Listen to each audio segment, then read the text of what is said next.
అందరికీ నమస్తే అండి. ఇప్పుడు ఆంధ్రప్రదేశ్లో పెన్షన్ల తొలగింపు ఇది అందరికీ కాదు, కొందరికి మాత్రమే. అది ఎవరికి? అలాగే ఈ పెన్షన్ల తొలగింపులో ఆ జిల్లానే ఎక్కువగా ఉన్నది. అది ఏ జిల్లా అనేది కూడా మనం ఈ వీడియోలో తెలుసుకునే ప్రయత్నం కూడా చేద్దాం. అంతకన్నా ముందు మీరు ఈ వీడియోని ఎక్కడ స్కిప్ చేయకుండా చివరి దాకా చూసి మన ఛానల్ కొత్తగా సబ్స్క్రైబ్ చేయకుండా చూస్తున్నట్టయితే అటువంటి వారు ఖచ్చితంగా సబ్స్క్రైబ్ చేసుకొని పక్కనే బెల్ సింబల్ ఉంటుంది, దాన్ని ఒకటి మరొకండి. అలాగే నేను ఇచ్చే ఇన్ఫర్మేషన్ మీకు నచ్చినట్లయితే ఒక లైక్ కొట్టి నన్ను ఖచ్చితంగా సపోర్ట్ చేయండి. ఓకే, ఇప్పుడు వివరాలకు వెళ్తే మొన్నటి రోజు నుంచి ఏపీ ప్రభుత్వం అంటే కూటమి ప్రభుత్వం ఒక కీలక నిర్ణయం తీసుకోవడం జరిగినది. ఆ కీలక నిర్ణయం ఏమిటంటే పెన్షన్లు పొందుతున్న వారు బోగస్ పెన్షన్లు అంటే దొంగ పెన్షన్లు తీసుకుంటున్న వారిని సుమారు 3 నుంచి 4% మంది ఉన్నట్లు ఏపీ ప్రభుత్వం దగ్గర ఒక రిపోర్ట్ ఉండడం జరిగింది. ఇప్పుడు ఆ 3 నుంచి 4% పెన్షన్లు పొందుతున్న అంటే బోగస్ పెన్షన్లు పొందుతున్న వారికి ఇప్పటికే నోటీసులు కూడా ఇవ్వడం జరిగినది, అంటే నోటీసులు కూడా జారీ చేయడం జరిగినది. కాబట్టి ఇప్పుడు మొన్నటి రోజు నుంచి అధికారులు ఒక 40 మంది అధికారులను ఏర్పాటు చేసుకొని ప్రతి జిల్లాలో ఒక సచివాలయాన్ని ఎంచుకొని ఆ సచివాలయానికి ఆ 40 మంది అధికారులని అనేది అక్కడికి పంపించి ఆ సచివాలయంలో ఉన్నటువంటి పెన్షన్లను ఎంక్వైరీ చేయించడం జరుగుతున్నది.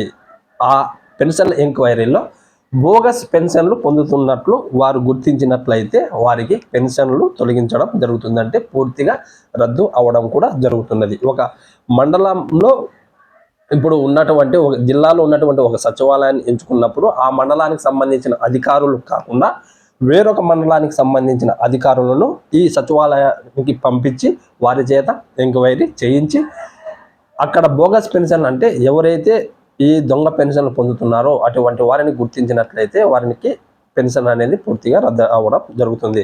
ఇది ఎవరికి రద్దు అవుతుందంటే గతంలో డిజబుల్ అంటే వికలాంగతత్వం లేనప్పటికీ, వికలాంగతత్వం ఉన్నట్లు అంటే చెవుడు లేకపోయినప్పటికీ చెవుడు ఉన్నట్లు, వివిధ రకాల వికలాంగుల తత్వం లేకపోయినప్పటికీ ఉన్నట్లు కొందరు జగన్మోహన్ రెడ్డి గారి హయాంలో అంటే గత ప్రభుత్వంలో కొంతమంది డబ్బులు ఇచ్చి ఈ దొంగ సర్టిఫికేట్లు తెచ్చుకొని ఇప్పుడు పెన్షన్ అనేది అమౌంట్ పొందుతున్నారు. కాబట్టి అటువంటి వారిని గుర్తించడం జరిగింది అనేది. ఇప్పుడు వారిని గుర్తించి వారికి పెన్షన్ అనేది పూర్తిగా రద్దు అవ్వడం జరుగుతుంది. అలాగే మరొక విషయం ఏమిటంటే ఒంటరి మహిళా పెన్షన్ కూడా ఎక్కువగా ఉన్నట్లు ఏపీ ప్రభుత్వం గుర్తించడం జరిగినది.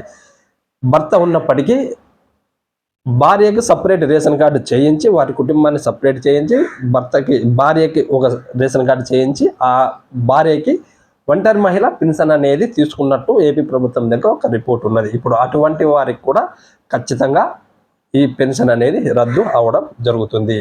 ఇక ముఖ్యంగా వచ్చేసి ఈ దొంగ పెన్షన్ అంటే బోగస్ పెన్షన్ ఏ జిల్లాలో ఎక్కువగా ఉన్నట్లు గుర్తించడం జరిగిందంటే కడప జిల్లాలో ఎక్కువగా ఉన్నట్లు కూడా గుర్తించడం జరిగినది. ఈ బోగస్ పెన్షన్ల సంఖ్య వచ్చేసి కడప జిల్లాలో ఎక్కువగా ఉన్నట్లు ఏపీ ప్రభుత్వం దగ్గర ఒక రిపోర్టు కూడా ఉండడం జరిగినది. ఇప్పుడు వాటికి సంబంధించిన వివరాలనే నేను మీకు ఈ వీడియోలో తెలియజేశాను. కాబట్టి ఖచ్చితంగా మీరు బోగస్ పెన్షన్దారులు మీరు పర్ఫెక్ట్గా పెన్షన్ తీసుకుంటున్నట్టయితే, మీరు అంటే నిజమైన డిజబుల్ ఉండి ఒంటరి మహిళ ఉండి వితంతు ఉండి తీసుకుంటున్నట్టయితే మీకు ఎటువంటి ప్రాబ్లం లేదు.